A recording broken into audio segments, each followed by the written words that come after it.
সম্মানিত উপস্থিতি, আজকে যে বিষয়টা নিয়ে আমরা আলোচনা শুনব সেই বিষয়টা হলো রাগ কি ও কেন, রাগ দমন করলে কি পুরস্কার, রাগ দমন করার উপায় কি, আল্লাহ তাআলা বান্দাদের উপর কোন কাজের কারণে রাগ করেন এবং তার প্রিয় রাসূল উম্মতের উপর কোন কারণে রাগ করেন, এই সম্পর্কে আজকে আমরা কিঞ্চিত আলোচনা শুনব ইনশাআল্লাহ। ওয়া মা তাওফীকি ইল্লা বিল্লাহ আলাইহি তাওয়াক্কালতু ওয়া ইলাইহি উনীব।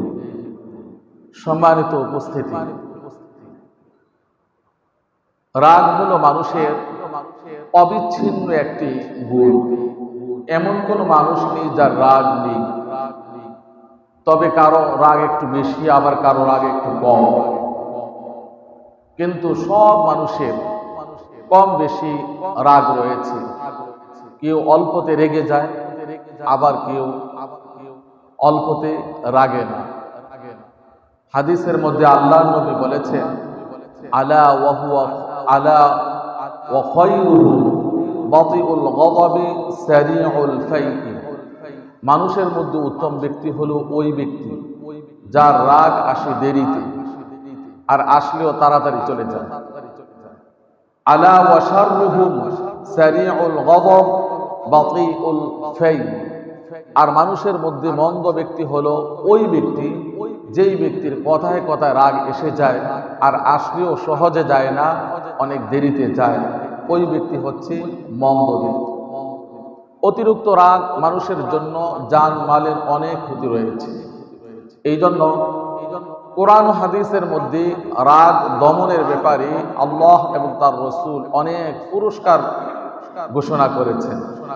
যেমন সূরা আলে ইমরানের মধ্যে আল্লাহ তাআলা ঘোষণা দিয়েছেন, আল্লাযীনা ইউনফিকুনা ফিস সাররাই ওয়াদ দাররাই ওয়াল কাযিমিনাল গায়যা ওয়াল আফিনা আনিন নাস আল্লাহু ইউহিব্বুল মুহসিনিন। যেই ব্যক্তি সুখে দুঃখে সচ্ছল অসচ্ছল অবস্থায় দান করে এবং রাগ দমন করে মানুষকে অপরাধ করলে ক্ষমা করে দেয়, আল্লাহ তাআলা বলেন এরা হলো সৎ কর্মশীল। আল্লাহ তাআলা এমন সৎ কর্মশীলদেরকে ভালোবাসে। যারা সচ্ছল অসচ্ছল অবস্থায় দান করে আল্লাহ তাদেরকে ভালোবাসে। যারা রাগ দমন করতে পারে, প্রকাশ করে না, তাদেরকে আল্লাহ তাআলা ভালোবাসেন। অপরাধ করলে মানুষকে ক্ষমা করে দেন, এমন ব্যক্তিদেরকে আল্লাহ তাআলা ভালোবাসেন। এরা হলো সৎ কর্মপরায়ণ। সূরা ফুরকানের মধ্যে ঘোষণা করা হয়েছে, ওয়া ইবাদুর রহমানিল্লাযীনা ইয়ামশুনা আলাল আরদি হাওনা ওয়া ইযা খাতাবাহুমুল জাহিলুনা ক্বালু সালামা।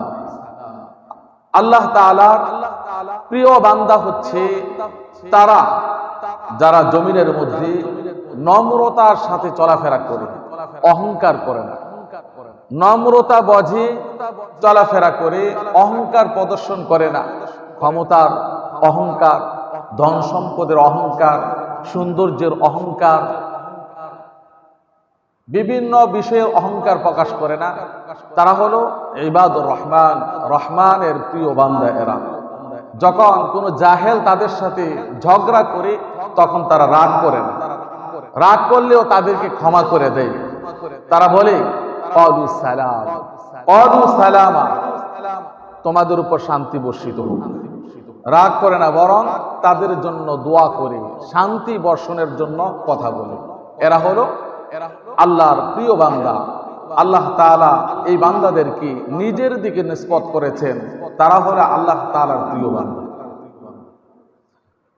বুখারী শরীফের হাদিসের মধ্যে আসছে, রাসূলের বিশিষ্ট সাহাবী আবু হুরায়রা রাদিয়াল্লাহু তাআলা আনহু বর্ণনা করেছেন, আল্লাহর নবী বলেছেন, লাইসা শাদীদু বিস-সুরআ ইন্নামাশ শাদীদুল্লাযী ইয়ামলিকু নাফসাহু ইনদাল্লাহ। বীর বাহাদুর ওই ব্যক্তি নয় যে তার বিপক্ষের সাথে যুদ্ধ করে, তর্ক করে, ক্ষমতা দেখিয়ে বীরত্ব অর্জন করে। কুস্তিগিরির মধ্যে সে বীরত্ব অর্জন করে, এমন ব্যক্তি বীর নয়, বরং বীর বাহাদুর হলো ওই ব্যক্তি যে রাগের সময় তার রাগকে সে কন্ট্রোল করতে পারে, রাগকে কন্ট্রোল করতে পারে। সে হলো আল্লাহর রাসূলের ভাষায় সে বীর, মহাবীর। এই ব্যক্তি শ্রেষ্ঠ। আল্লাহ রাসূল ঘোষণা করেছেন রাগের সময় যে ব্যক্তি তার রাগকে কন্ট্রোল করতে পারে। বুখারীর অন্য হাদিসের মধ্যে আসছে, এক সাহাবী এসে আল্লাহর রাসূলকে বললেন, ইয়া রাসূলুল্লাহ, আমাকে কিছু উপদেশ দেন। আল্লাহর রাসূল তাকে বললেন, লা তাগদাব, তুমি রাগ করিও না, তুমি রাগ করিও না, এটাই তোমার জন্য উপদেশ। আবার সাহাবী বললেন, আমাকে আরেকটি উপদেশ দেন। এভাবে কয়েকবার বলেছেন, যতবার বলেছেন আল্লাহর রাসূল বলেছেন তুমি রাগ করিও না। রাগ করতে আল্লাহর রাসূল নিষেধ করেছেন, ওসিয়ত করেছেন রাগ করা যাবে না। ইবনে মাজাহ কিতাবের মধ্যে আসছে, ইবনে ওমর রাদিয়াল্লাহু তাআলা আনহু থেকে বর্ণিত, আল্লাহর রাসূল বলেছেন আল্লাহর কাছে সবচাইতে বড় যে পুরস্কার আছে, আল্লাহর কাছে সবচাইতে বড় পুরস্কার হলো ওই ব্যক্তির জন্য যেই ব্যক্তি আল্লাহর সন্তুষ্টির জন্য নিজের রাগকে দমন করতে পারে। আল্লাহর সন্তুষ্টির জন্য নিজের রাগকে দমন করতে পারে, এর চাইতে বড় পুরস্কার আল্লাহর কাছে আর কোনো কিছুই নেই। সুনানে আবু দাউদ কিতাবের মধ্যে হাদিস এসেছে, রাসূলের বিশিষ্ট সাহাবী সাহাল ইবনে মুআজ রাদিয়াল্লাহু তাআলা আনহু বলেন, মান কাযামা গায়যান ওয়া হুয়া কাদিরুন আলা আন ইউনফিযাহু, যেই ব্যক্তি তার রাগকে প্রয়োগ করতে পারে কিন্তু তা না করে সে রাগ দমন করেছে, এমন ব্যক্তিকে আল্লাহ রাব্বুল আলামিন কিয়ামতের দিন সমস্ত মানুষের মাঝে আহ্বান করবেন, ডাকবেন, ডেকে তার সামনে জান্নাতি যত হুর আছে সবগুলো উপস্থিত করবেন, করে বলবেন এর মধ্যে যেটা তোমার কাছে চয়েস হয়, এর মধ্যে যেটা পছন্দ হয়, এটা তুমি তাদের মধ্যে নির্বাচন করে নাও। সুবহানাল্লাহ। যেই ব্যক্তি রাগ দমন করতে পারবে, জিদ উঠেছে, সে ন্যায্য পথে আছে। মানুষ তো অন্যায্য পথে থেকে রাগ উঠে যায়, তার বিপক্ষ লোককে থাপ্পড় মেরে দেয়, তার পিছনে লেগে যায়, জেল জরিমানা দেয়।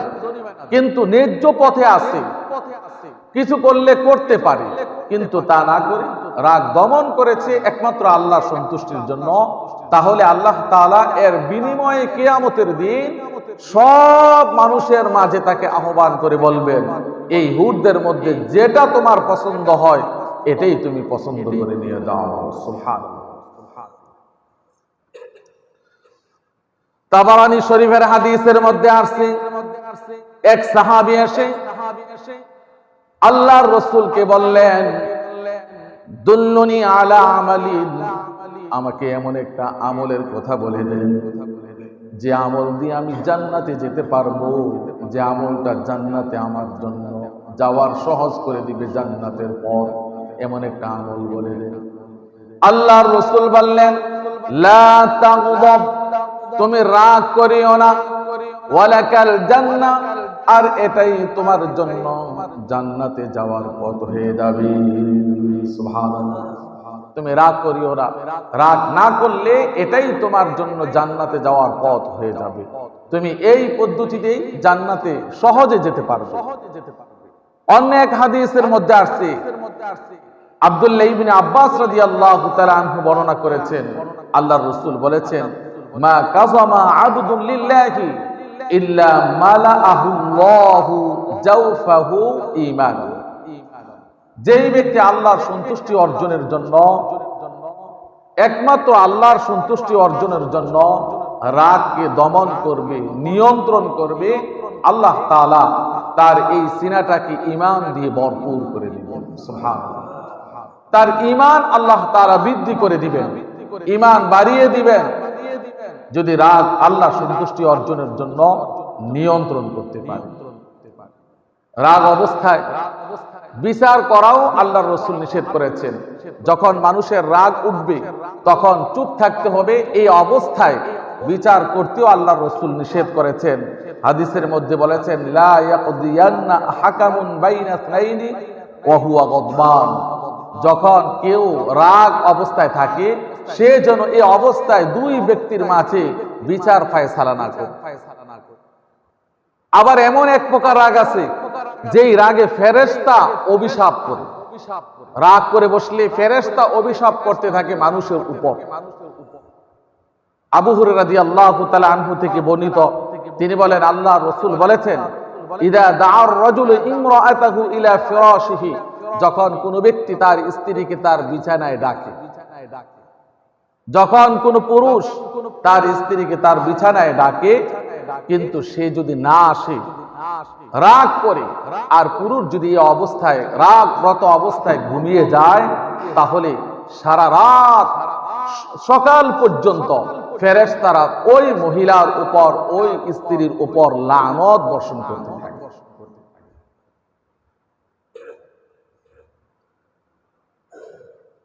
রাগ দমন করার ক্ষেত্রে এরকম আরো অনেক পুরস্কার কোরআন ও হাদিসের মধ্যে ঘোষণা করা হয়েছে। রাগ যদি ওঠে নিয়ন্ত্রণ কিভাবে করতে হবে এটাও আল্লাহ তার রাসূল আমাদেরকে জানিয়ে দিয়েছেন।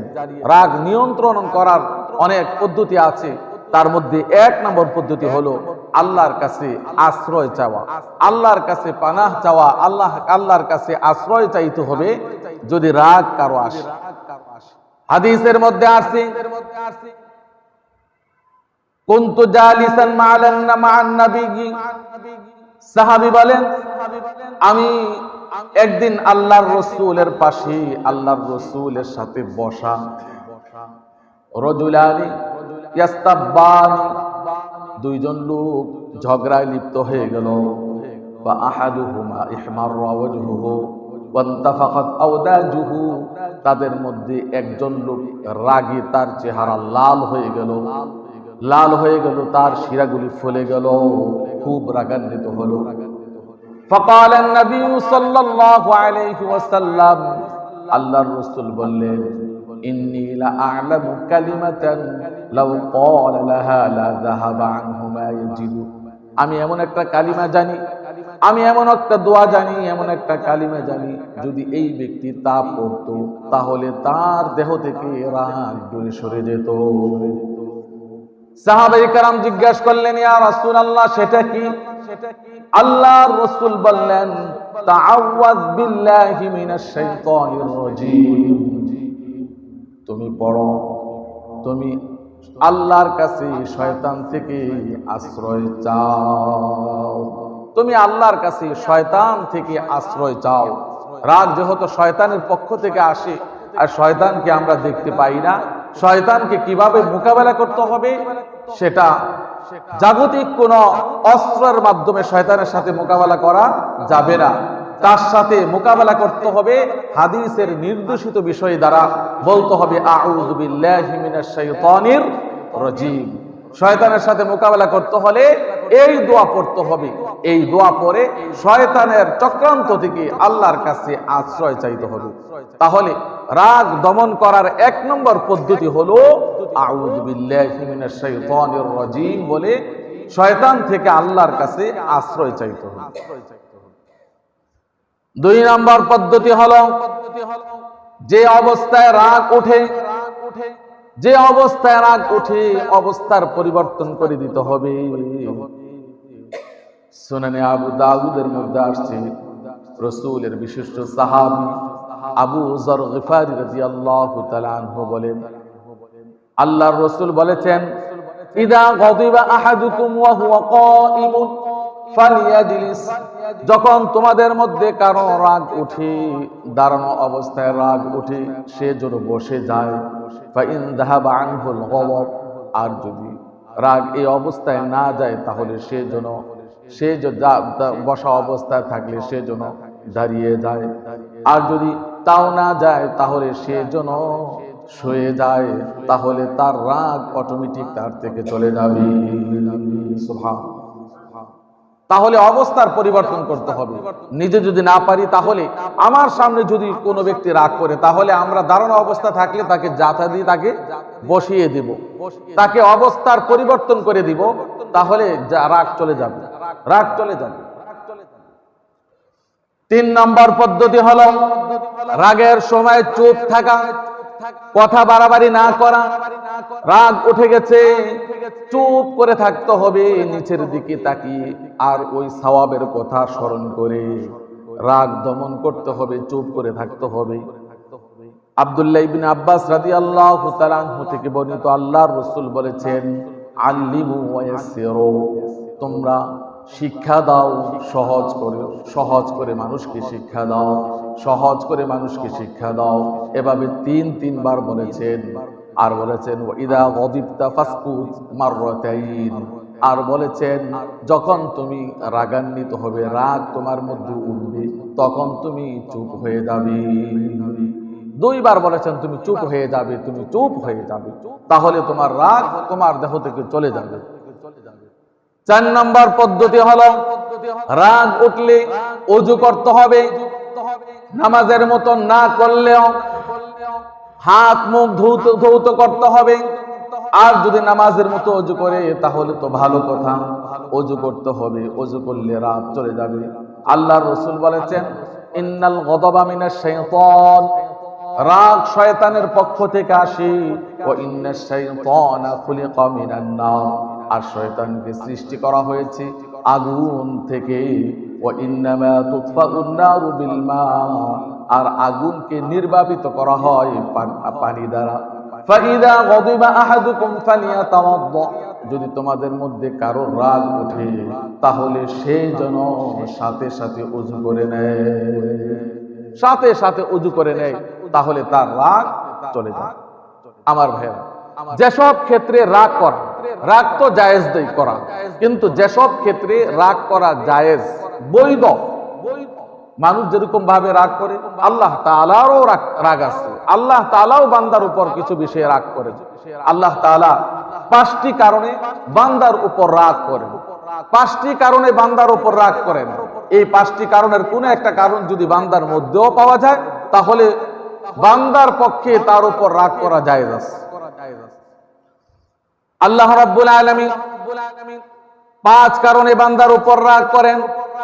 তার মধ্যে 1 নম্বর হলো কোন মানুষকে অন্যায়ভাবে হত্যা করলে আল্লাহ তাআলা বান্দার উপর রাগ করেন।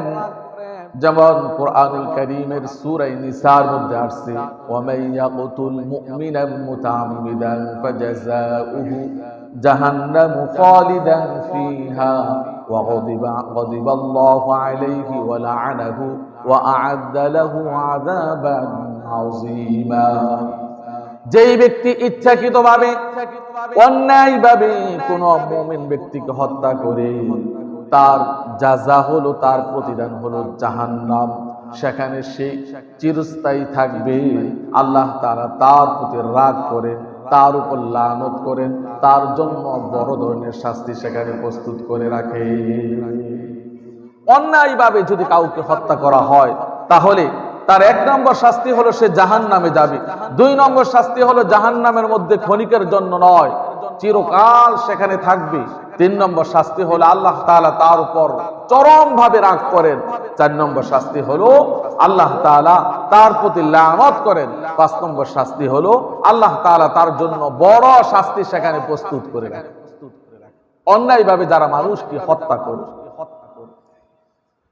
আল্লাহ তাআলা 2 নম্বর কারণ হলো যেই কারণে আল্লাহ তাআলা বান্দার উপর রাগ করেন, জীব জন্তুর উপাসনা করলে, পূজা করলে আল্লাহ তাআলা মানুষের উপর রাগ করেন।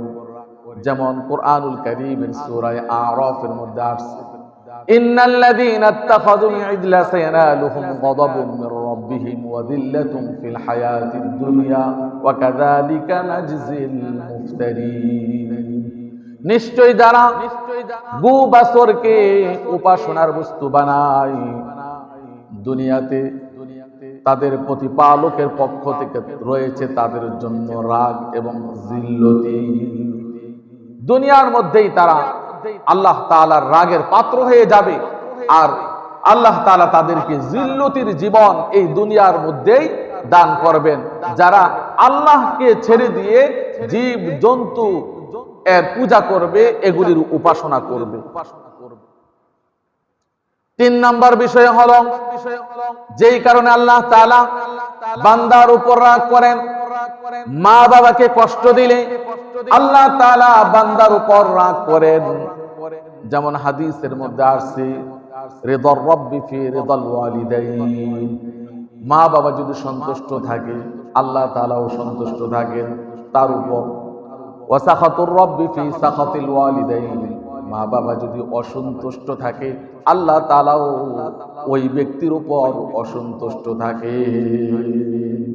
মা বাবা যদি কোনো সন্তানের উপর রাগ করে থাকেন তাহলে আল্লাহ তাআলাও ওই ব্যক্তির উপর রাগ করে থাকেন। ওই ব্যক্তির আচার ব্যবহারে আল্লাহ তাআলাও অসন্তুষ্ট হন, রাগ করে। আমার ভাই, 4 নম্বর বিষয় হলো মানুষ তো কয়েক ভাবে বিভক্ত। মুসলমান আছে, কাফের আছে, মুরতাদ আছে, আবার নাস্তিক আছে। মুসলমান যারা আল্লাহ তার রাসূল পরকাল এই সমস্ত জিনিসগুলিকে বিশ্বাস করে, এরা হলো মুসলমান। আর কাফের বলা হয় যারা এই সমস্ত জিনিসগুলিকে অস্বীকার করে, নবীকে নবী হিসাবে মানে না, আল্লাহকে আল্লাহ হিসাবে মানে না, আল্লাহর ইবাদত বন্দেগী করে না, এগুলিকে অস্বীকার করে, মানতে চায় না, তারা হলো কাফের। আর নাস্তিক বলা হয় যারা আল্লাহ খোদা বলতে কোনো কিছুই মানে না, সে যেই কোনো ধর্মের হোক না কেন, কোনো কিছুই সে মানে না। কোনো উপাস্য বলতে পৃথিবীতে কোনো কিছু আছে যার ইবাদত করতে হবে, উপাসনা করতে হবে, কোনো কিছুইটাই মানে না, সে হলো নাস্তিক। আর মুরতাদ বলা হয় যেই ব্যক্তি ইসলাম গ্রহণ করে আবার সে তার ধর্মের মধ্যে চলে যায়। ইসলাম গ্রহণ করেছে আবার এই ধর্ম ছেড়ে অন্য ধর্মে চলে যায়, তাকে বলা হয় মুরতাদ। এই মুরতাদ যে ব্যক্তি হয়ে যায় আল্লাহ তাআলা তার প্রতি খুব রাগান্বিত হন। কুরআনুল কারীমের মধ্যে আসছে মান কাফারা বিল্লাহি মিন বাদি ঈমানিহি ইল্লা মান উকরিহা ওয়া কলবুহু মুতমাইন্নুম বিল ঈমানি ওয়ালাকিন মান শারাহা বিল কুফরি সাদরান ফাআলাইহিম গাযাবুন মিনাল্লাহ ওয়া লাহুম আযাবুন আযীম। যেই ব্যক্তি আল্লাহর প্রতি ঈমান আনার পর আবার আল্লাহর সাথে কুফর করে, অন্তরের মধ্যে কুফর লালন করে, আল্লাহ তাআলা তার প্রতি রাগান্বিত হন, তার জন্য বড় ধরনের শাস্তি প্রস্তুত করে রাখেন। তবে ওই ব্যক্তি নয় যেই ব্যক্তিকে ঈমান ছাড়ার জন্য বাধ্য করা হয়েছে কিন্তু মনের ভিতরে সে কুফর লালন পালন করেন না, এই ব্যক্তির কথা ভিন্ন। কিছু মানুষ আছে ধরে নিয়ে, যেমন দেখেন রিমান্ডের মধ্যে ধরে নিয়ে গেল, নিয়ে যেই জিনিসটা সে বলবে না, করে না, এটা তার মুখ দিয়ে বের করা, বাধ্য করে। এরকম যদি হয় যে কোনো মুসলমানকে ধরে নিয়ে তাকে কাফের বানিয়ে ফেলেছে, তার মুখ দিয়ে এমন ভাবে বাধ্য করেছে যে তুই ইসলাম ছাড়, রাসূল আল্লাহকে গালি দে, যদি এরকম হয় তাহলে এই ব্যক্তির উপর আল্লাহ তাআলা রাগ করেন না, কারণ সে স্বেচ্ছায় এটা করে না, বরং বাধ্য হয়ে সে ইসলাম ত্যাগ করেছে। এই জন্য আল্লাহ তাআলা তার প্রতি রাগ করবেন না। কিন্তু স্বেচ্ছায় যদি ইসলাম বর্জন করে ওই ব্যক্তি মুরতাদ হয়ে যাবে, আল্লাহ তাআলা তার প্রতি খুব রাগান্বিত হন। 5 নাম্বার বিষয় হলো কুফর করা, মুসলমান হয়ে কাফের হয়ে যাওয়া, কাফেরের বিশ্বাস নিজের ভিতরে রাখা। এতে করে আল্লাহ তাআলা খুব রাগান্বিত হন। মুসলমান হয়ে কোরআনের আয়াতকে অস্বীকার করা, মুসলমান হয়ে সংসদ থেকে বিসমিল্লাহির রহমানির রহিম আইন বাতিল করে দেওয়ার জন্য সাপোর্ট করা, এরা কাফের। আর কি কাফের। মুসলমান হয়ে সহি তরিকায় সালাম দিলে বলে সব, এগুলি জঙ্গি হয়ে গেছে।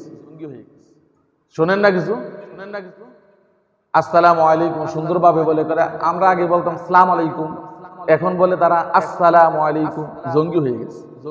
ঢাকা বিশ্ববিদ্যালয়ের এক শিক্ষক, মুরুক্কু মার্কা এক শিক্ষক, ইসলামী পরিভাষাগুলি ব্যবহার করে এই জন্য বলে যে তারা জঙ্গি হয়ে গেছে। তো মুসলমানের খাতার মধ্যে নাম আছে কিন্তু অমুসলিমদের সাপোর্ট করে, তাহলে সে কাফেরের রীতিনীতি সে অন্তরের মধ্যে লালন করলো। এতে করে আল্লাহ তাআলা তার প্রতি রাগান্বিত হন।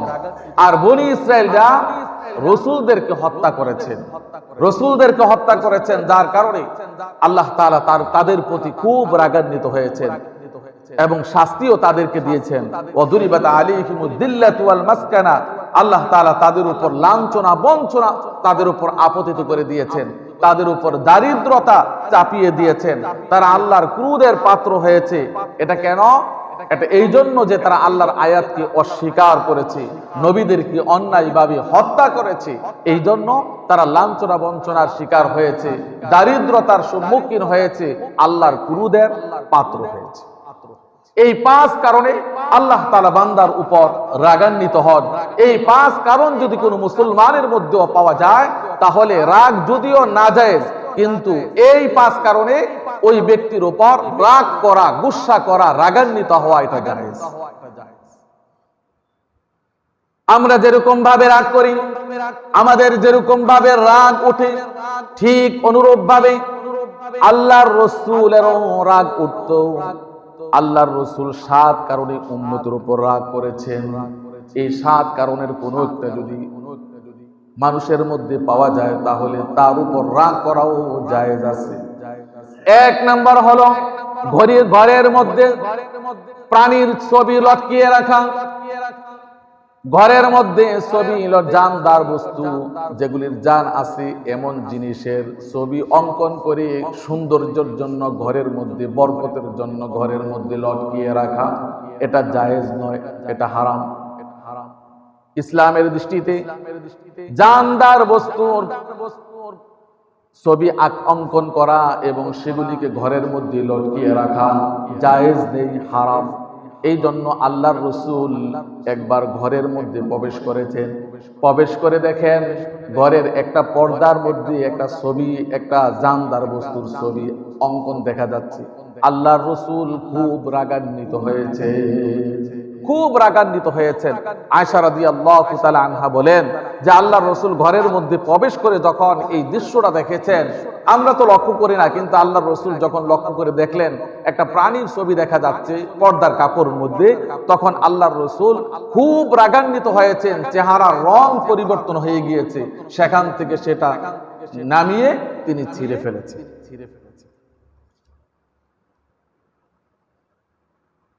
আর কি বলেছেন?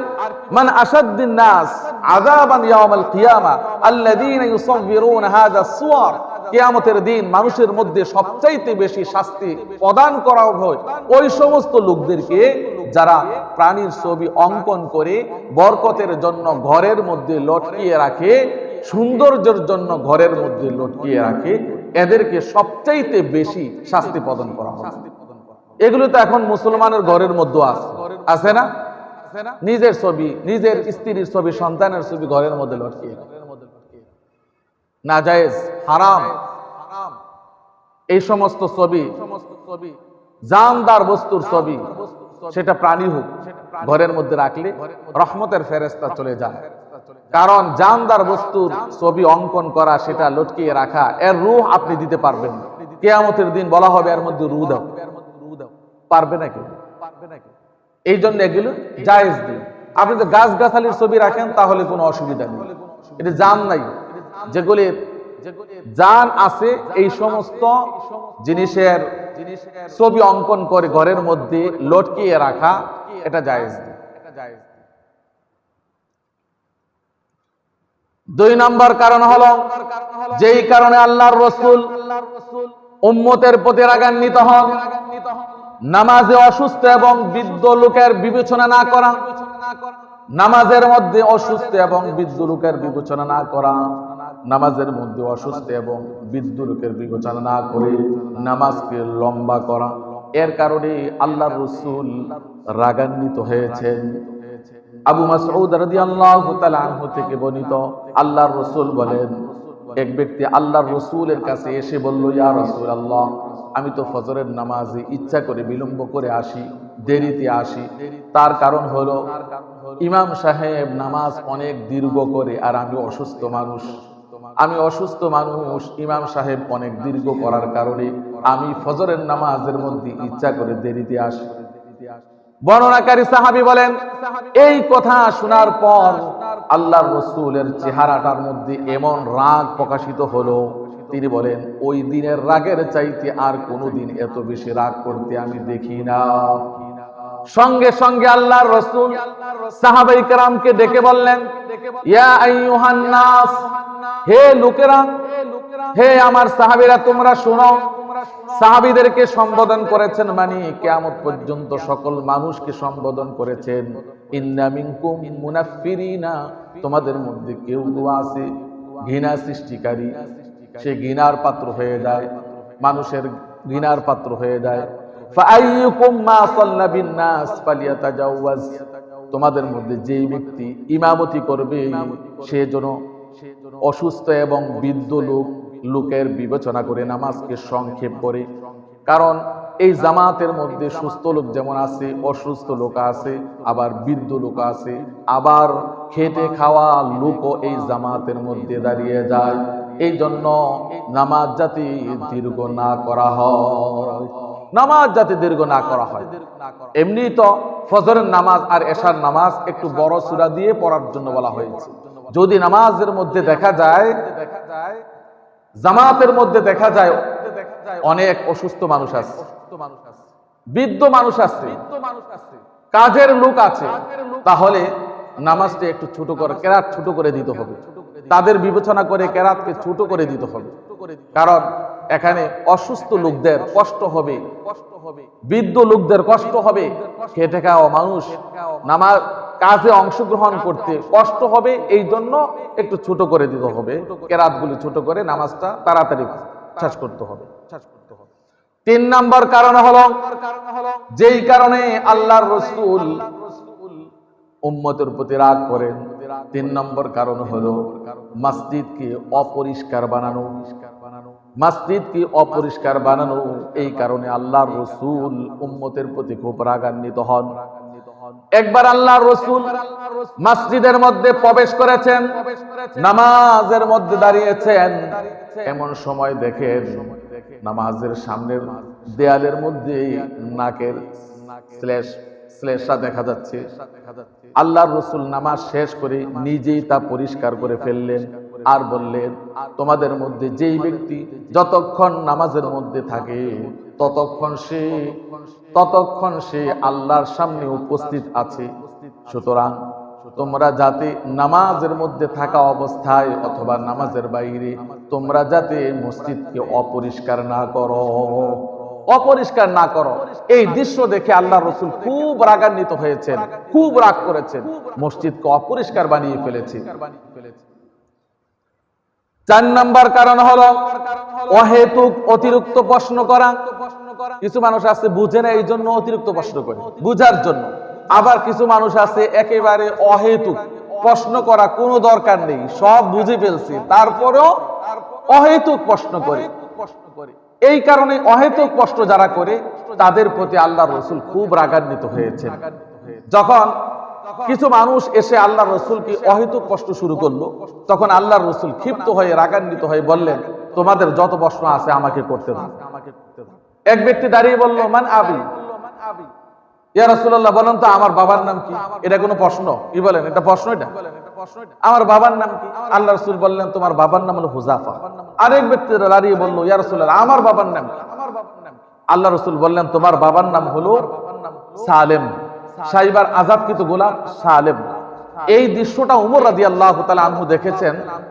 দেখলেন যে আল্লাহর রাসূল চেহারার মধ্যে খুব রাগ ভাব, অহেতুক অতিরিক্ত প্রশ্ন করেছে। এই জন্য আল্লাহর ওমর রাদিয়াল্লাহু তাআলা আনহু সবার পক্ষ হয়ে আল্লাহর রাসূলের কাছে বললেন, ইন্না নাতুবু ইলাল্লাহ, ইয়া রাসূলুল্লাহ এর জন্য আমরা আল্লাহর কাছে ক্ষমা প্রার্থনা করছি, আপনি ক্ষমা করে দেন। এই জন্য অহেতুক অতিরিক্ত প্রশ্ন করা যাবে না, এটা করলে আল্লাহর রাসূলের রাগের পাত্র হয়ে যাবে। 5 নাম্বার বিষয় হলো নফল নিয়ে বাড়াবাড়ি করা। নফল বিষয় কোন বড় বিষয় না, নফল কিন্তু বাড়াবাড়ি শুরু করেছে। যেমন তারাবির নামাজ কেউ কেউ বলেছেন এটা নফল, কিন্তু এটা নিয়ে খুব বাড়াবাড়ি, কেউ বলেন 8 রাকাত, কেউ বলেন 20 রাকাত, এই নিয়ে বাড়াবাড়ি ঝগড়া, এমনকি মসজিদ পর্যন্ত বিচ্ছিন্ন হয়ে গেছে, মানুষে ঝগড়া। এগুলি নিয়ে বাড়াবাড়ি করতে আল্লাহ রসুল নিষেধ করেছেন। এগুলি নিয়ে বাড়াবাড়ি করার কারণে আল্লাহ রসুল রাগ করেছেন। একবার আল্লাহ রসুল চাটাই দিয়ে অথবা খেজুর পাতা দিয়ে একটা ঘর বানিয়েছেন, বানিয়ে এখানে এসে রাত্রিবেলায় নফল নামাজ শুরু করেছেন। নফল নামাজ সাহাবায়ে কেরাম আল্লাহ রসুলকে না পেয়ে খুঁজতে শুরু করলো, গিয়ে দেখলো ওই চাটাইয়ের ঘরের মধ্যে আল্লাহ রসুল নফল নামাজ পড়তেছেন। তারা সবাই আল্লাহ রসুলের পিছনে দাঁড়িয়ে গেল। আল্লাহ রসুল কোনো কিছুই বললেন না। আবার পরের রাত্রে তারা আল্লাহর রসুলকে তারা আবার এখানে আসলো, এসে উপস্থিত হলো, কিন্তু আল্লাহর রসুল এখনো ঘর থেকে বের হয়ে আসেন না, বিলম্ব করছেন, বের হয়ে আসেন না। আল্লাহ রসুল যখন আসেন না তখন তারা বাড়াবাড়ি শুরু করলো, আল্লাহর রসুলকে উচ্চ আওয়াজে ডাকতে শুরু করলো। এমনকি এদের মধ্যে কেউ কেউ পাথর নিয়ে আল্লাহর রসুলের দরজার মধ্যে টকটক বাড়ি শুরু করলো বের হয়ে আসার জন্য। কিসের জন্য? নফল বিষয় আদায় করবে। নফল, এটা ফরজ না, নফল একটা বিষয় তারা আল্লাহ রসুলের সাথে আদায় করবে। আল্লাহর রসুল তিনি খুব রাগান্বিত অবস্থায় দরজাটা খুললেন, তাদের সামনে বের হয়ে আসলেন, এসে বললেন যে তোমরা যে বাড়াবাড়ি করছো, আমার আশঙ্কা হচ্ছে না জানি আল্লাহ তাআলা এই নফল নামাজটা তোমাদের উপর ফরজ করে দেয়। তোমরা জেনে রাখো তোমাদের জন্য উচিত হলো নফল নামাজ ঘরের মধ্যে পড়া, এটা নিয়ে বাড়াবাড়ি না করা, আর ফরজ নামাজ ছাড়া নফল নামাজ ঘরের মধ্যে পড়াই উত্তম। ফরজ নামাজ মসজিদে পড়া এটা উত্তম, আর নফল নামাজ উত্তম হলো কোথায় পড়া? ঘরের মধ্যে। যেহেতু আমরা আমাদের কর্মস্থলে নফল নামাজ গিয়ে পড়তে পারি না, ঘরে গেলে বিভিন্ন ঝামেলায় আমরা নফল নামাজ পড়তে চাই না, এই জন্য মসজিদের মধ্যে আমরা এটা পড়ে ফেলি। কিন্তু উত্তম হলো কি? ঘরের মধ্যে যার যার বাসস্থানের মধ্যে গিয়ে নফল নামাজ আদায় করা। আর নফল বিষয় নিয়ে বাড়াবাড়ি করা যাবে না। বাড়াবাড়ি করলে আল্লাহর রসুলের রাগের পাত্র আমরা হয়ে যাব। 6 নম্বর বিষয় হলো নবীদের মর্যাদা নিয়ে বিবাদ করা যাবে না। কোন নবী উত্তম এই নিয়ে বিবাদ করা যাবে না। একবার এক ব্যক্তি, এক ইহুদি, সে বলল, প্রশংসা করলো মুসা আলাইহিস সালামের, আর আল্লাহর রসুলের এক উম্মত তার সাথে ঝগড়ায় লিপ্ত হয়ে গেল। লিপ্ত হয়ে এক পর্যায়ে আল্লাহর রসুলের উম্মত সাহাবী উনি ওই ইহুদির গালের মধ্যে থাপ্পড় মেরে ফেলেছে। এখন ইহুদি আল্লাহর রসুলের কাছে আসলেন, বললেন যে আপনার একজন সাথী আমার গালের মধ্যে থাপ্পড় দিছে এই কারণে যে আমরা তো মুসা আলাইহিস সালামকে বিশ্বাস করি, আমি মুসা আলাইহিস সালামের প্রশংসা করেছি, এই জন্য উনি আমার গালের মধ্যে থাপ্পড় দিয়েছেন।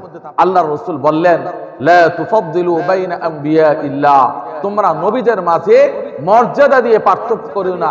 পৃথিবীতে যত নবী এসেছে সব নবীরাই আল্লাহর কাছে সম্মানিত, নবীদের মর্যাদা নিয়ে তোমরা পার্থক্য সৃষ্টি করিও। 7 নম্বর বিষয় হলো যেই বিষয়ে যেই কারণে আল্লাহর রাসূল উম্মতের উপর রাগান্বিত হয়েছেন সেটা হলো জায়েজ বিষয় নিয়ে বাড়াবাড়ি করা যাবে না। জায়েজ না না জায়েজ, একটা জায়েজ বিষয় নিয়ে সমাজের মধ্যে বাড়াবাড়ি চলছে। যেমন নামাজের পরে মুনাজাত করে, নামাজের পরে মুনাজাত করা এটা জায়েজ বিষয়, জায়েজ আছে, আপনার মনে চায় না আপনি মুনাজাত করেন, কিন্তু দেখা যায় যে এই মুনাজাত নিয়ে মসজিদ পর্যন্ত আলাদা হয়ে আছে কিনা? এরকম খালি বাড়াবাড়ি আর বাড়াবাড়ি, আপনার মনে চায় না আপনি মুনাজাত ধরেন না, আর যার মনে চায় সে মুনাজাত ধরুক, অসুবিধা নেই। তো এরকম কিছু জায়েজ বিষয় আছে, এই জায়েজ বিষয়গুলি নিয়ে বাড়াবাড়ি করা যাবে না। আল্লাহর রাসূল খুব রাগ করেছেন জায়েজ বিষয় নিয়ে বাড়াবাড়ি করতে। আল্লাহর রাসূল একটা বিষয়কে তিনি জায়েজ করেছেন, মানুষ সেটাকে অন্যভাবে দেখতে শুরু করলো। যখন এই বিষয়টা কথাটা আল্লাহর রাসূলের কাছে পৌঁছলো, আল্লাহর রাসূল এমন ভাবে রাগান্বিত হয়েছেন, চেহারার মধ্যে রাগ প্রকাশিত হয়ে গেছে।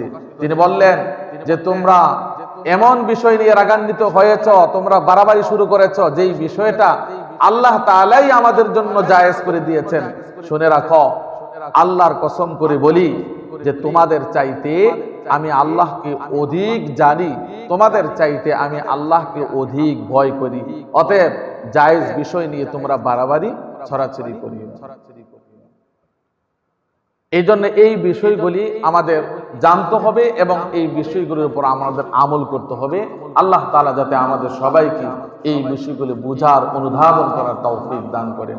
আমিন। ওয়া আখিরু দাওয়ানা আলহামদুলিল্লাহি রাব্বিল আলামিন। আসসালামু আলাইকুম ওয়া রাহমাতুল্লাহি ওয়া বারাকাতুহু।